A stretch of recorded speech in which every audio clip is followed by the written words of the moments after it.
구약 성경을 읽다 보면 신기한 것이 하나 있습니다. 그것은 바로 기독교 최고 핵심 교리인 부활이란 단어가 한 번도 나오지 않는다는 겁니다. 이런 점에 대해서 신앙적으로가 아니라 학문적으로 궁금하던 차에 김근주 교수가 쓴 구약으로 읽는 부활신앙이란 책을 보게 되어서 이번에 소개해 보려고 합니다. 먼저 높아심에 말씀드리자면 김근주 교수도 그렇고 저도 그렇고 한국의 신학자들은 58,000% 부활을 당연히 믿습니다. 오늘 영상에서는 부활이 사실이냐 아니냐, 부활을 믿냐 안 믿냐 이런 걸 말하려는 것이 아니라 구약에서는 주 관심사가 아니었던 부활이 신약에서는 어떻게 가장 중요한 교리인 부활 신앙으로 발전하였는가. 분명히 중간에 어떠한 형성 과정이 있었을 텐데 그것을 역사적으로 그리고 신학적으로 살펴보자는 겁니다. 그래서 제가 오늘 여러분과 나누려는 것은 첫째는 구약에는 왜 부활이란 말이 보이지 않느냐라는 겁니다. 그리고 둘째는 신약에 나타난 부활신앙, 그리고 지금 우리가 알고 있는 부활신앙은 언제부터 형성되었냐는 겁니다. 마지막으로 셋째는 그렇다면 구약에서는 부활신앙을 어떻게 말하고 있는가 이런 것들을 살펴보겠습니다. 이 문제에 진지한 관심이 있으신 분들은 지금 제가 두 개의 단어를 혼용하고 있다는 걸 눈치채셨을 겁니다. 그것은 바로 부활이란 단어와 부활신앙이란 단어입니다. 이것은 엄연히 다르기 때문인데요. 이것을 설명하면서 첫 번째 주제인 구약에서는 왜 부활을 발견하기가 어려운지 살펴보겠습니다. 아마 여러분도 가장 먼저 이런 생각이 드실 겁니다. 구약에서도 죽은 자가 살아난 부활의 기적이 있었다는 거죠. 바로 엘리야가 살린 사르밧 과부의 아들과 엘리사가 살린 수넴 여인의 아들입니다. 하지만 이 아들들의 경우엔 결국엔 다시 죽음을 맞이했을 것이고요. 지금 우리가 믿고 있는 부활 신앙, 즉 죽은 다음에 다시 살아나서 영생을 사는 것, 이것을 말하는 건 아니었죠. 부활이란 단어는 그저 이 아들들처럼 그리고 신약에 나오는 나사로처럼 죽었다가 다시 사는 것을 말합니다. 그러나 부활 신앙은 부활하고 나서 하늘로 올라가 심판을 받고 천국이나 지옥에서 영생을 사는 것, 여기까지 포함된 거죠. 그러니까 엘리야와 엘리사가 살렸던 사람들은 부활의 사건이긴 하지만 죽음 이후를 소망하는 어떤 그런 부활 신앙이 아니라 그저 단편적이고 일회적인 기적이었을 뿐인 겁니다. 부활하면 또 생각나는 것은 에녹과 엘리야입니다. 하지만 이들은 아예 죽지도 않고 승천한 경우이니까요. 아까 말한 부활신앙의 세 가지 조건에 미흡하죠.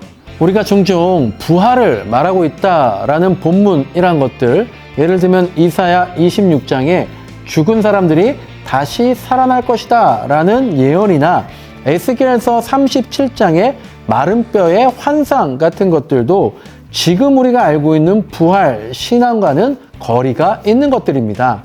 이런 예언서의 말씀들은 사실 이스라엘 민족의 실제적인 회복과 번영을 말하는 것들이고요.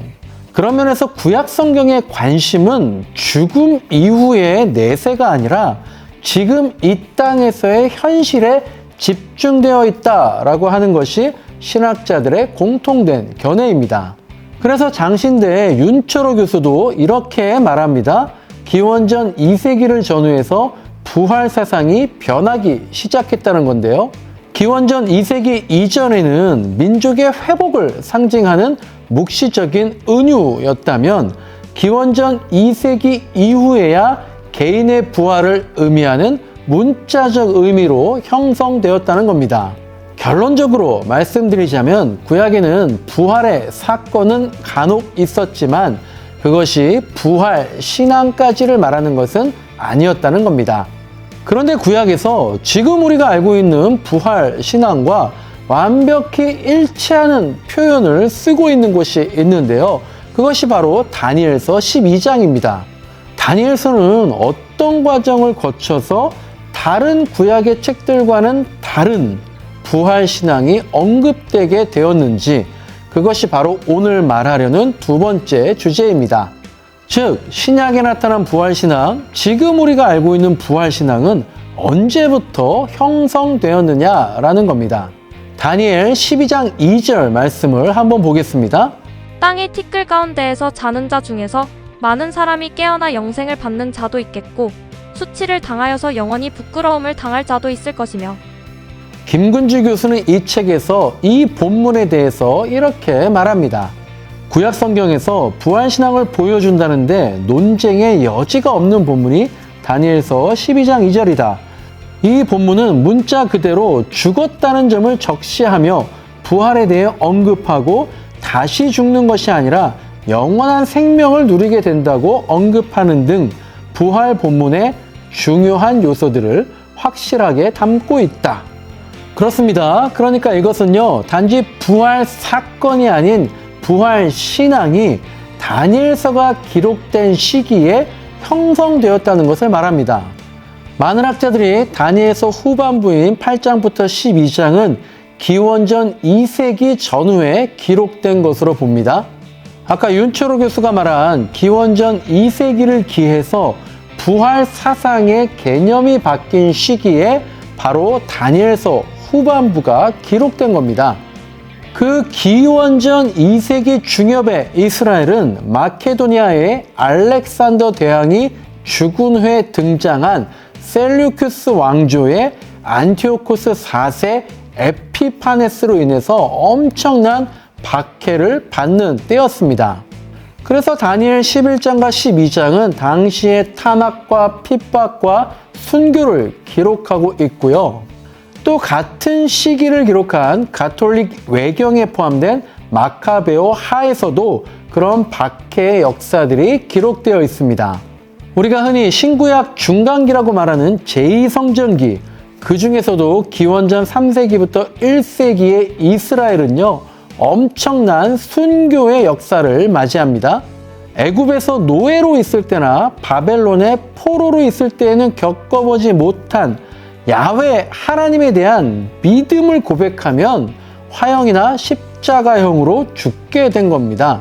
이미 그 당시에는 거룩한 성전에 침략군들이 들어갔고 거기에 돼지피를 뿌리고 제우스 신상이 세워졌잖아요. 그런 종교적 핍박이 거센 때에 그때 죽은 사람들은 누구였겠습니까? 바로 의인들이었죠. 야훼 신앙 자체를 없애려는 시대에 배교자가 될 것인가 순교자가 될 것인가 그 갈림길에서 죽음을 당하는 사람들을 보면서 유대인들은 하나님은 어디에 계시는가? 하나님은 정의로우신가? 라고 하는 신정론의 문제에 직면합니다. 그런 고뇌의 과정을 거치면서 유대인들은 과거에 그들의 역사와 함께 하셨던 신실하신 하나님을 기억합니다. 아브라함과 이삭과 야곱의 하나님은 절대로 우리를 이렇게 허무하고 잔인하게 죽게 놔두실 분이 아니다라는 신뢰와 믿음이 오히려 형성되는 거죠.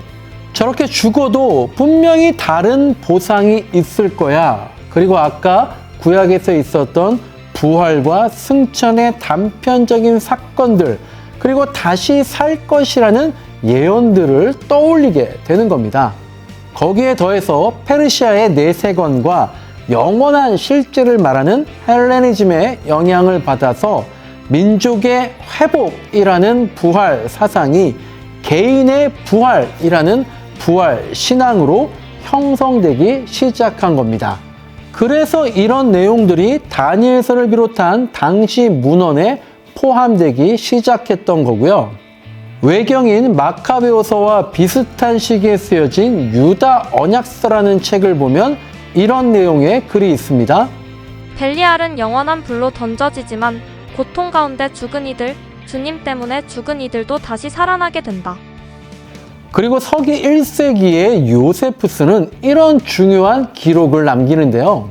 하나님의 법을 준수하고 그를 위해서라면 목숨도 아까워하지 않은 의인들은 죽은 후에 그 영혼이 다시 육체를 부여받아 새로운 삶을 살게 된다. 반면 악인의 영혼은 영원한 형벌을 받게 되며 땅속 세계에서 영원히 갇히게 된다. 지금 우리가 믿고 있는 부활신앙은 바로 의인들의 고난과 순교의 시대였던 기원전 2세기 이후로부터 형성되었던 겁니다. 그럼 이제 마지막 세 번째 주제를 봅시다. 그렇다면 구약에서는 부활신앙을 어떻게 말하고 있느냐라는 겁니다. 이 고민에 대해서 김근주 교수는 이렇게 말합니다. 구약 성경에서는 찾아볼 수 없던 부활신앙이 언제 어떻게 이처럼 당연한 것이 되었을까? 부활신앙에 대해 구약과 신약은 어떻게 상응하는가? 구약시대와 부활신앙은 아무런 상관이 없는 것일까? 구약과 신약이 본질적으로 동일하다면 우리는 부활신앙에 어떻게 접근해야 할까? 이 말은 즉 기독교의 핵심 교리인 부활신앙이 신약에만 있고 구약에만 없다면 납득할 수 없다는 거죠.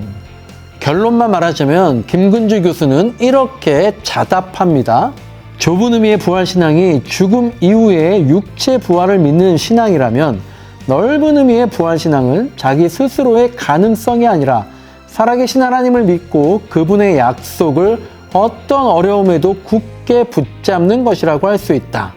그러면서 그는 이 책에서 구약에 나타난 부활신앙이란 하나님이 통치하신다는, 하나님이 다스리신다는 하나님의 신실하심을 신뢰하는 것이다 라고 결론을 짓습니다. 여러분도 직접 책을 읽어보시면 왜 이렇게 말하는지 이해가 가실 겁니다. 하지만 글쎄요, 여기엔 다분히 주관적인 비약이 없지 않은 것 같습니다. 김근주 교수의 말이 틀렸다는 것이 아니라 완벽하지는 않은 것 같다는 말인데요. 하지만 그럴 수밖에 없을 것 같습니다. 구약에서의 부활신앙을 정립한다는 것은요, 대단한 신학적 상상력을 필요로 하기 때문인 것 같아요. 그러니 제 생각에도 구약으로 있는 부활신앙이라는 주제는 한편으로는 하나의 고백의 영역이 아닐까라는 생각이 듭니다.